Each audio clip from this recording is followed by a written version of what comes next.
ဒီကိုချိုင်းချွေနာကျင်ချဟာမျောလေးချက်လေးမရင်ဆိုင်ပဲကနေတနေ့အိမ်မမြတ်တဲ့ခါအနာတွေကချက်သွားတဲ့မြေကြီးပေါ်မှာချေထောက်ထားရင်ထဲမှာမီလို့မီလဲမင်းကိုယုံရင်ချင်တော့မတဲလဲဘဝဟာတခါနဲ့မှာပဲအလင်းမဖြစ်ပေတဲ့တူထောက်ခံရတဲ့ဘဝအပြစ်တွေနဲ့တန်ပေးခံရတဲ့မြဲဘဝဟာတခါနဲ့မှာပဲအလင်းမဖြစ်ပေတဲ့တူထောက်ခံရတဲ့ဘဝအပြစ်တွေနဲ့တန်ပေးခံရတဲ့ညလောကဟာတရားမရှိသလိုပဲအိုးမျောလင်းချမ်းနေငါရောပဲမှာလဲယူသားရဆိုရဘယ်လိုထမ်းမိုးရလဲ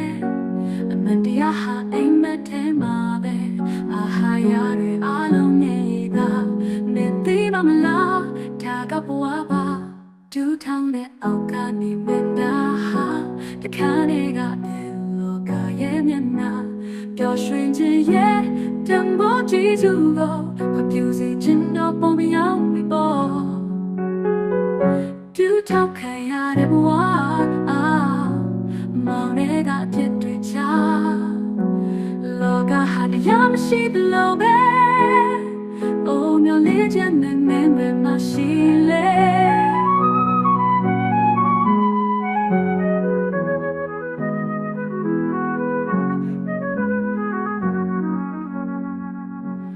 တူထောက်ခံရတဲ့ဒီဘဝအဆုံးထိရောက်တဲ့ရက်ကိုမျောနေစေနေနာလေရင်ဒါဟာဆုံးမဟုတ်ပါပူဇော်တဲ့ဘဝထဲမှာမျောလေးချက်ပြန်ပေါ်ပါစေ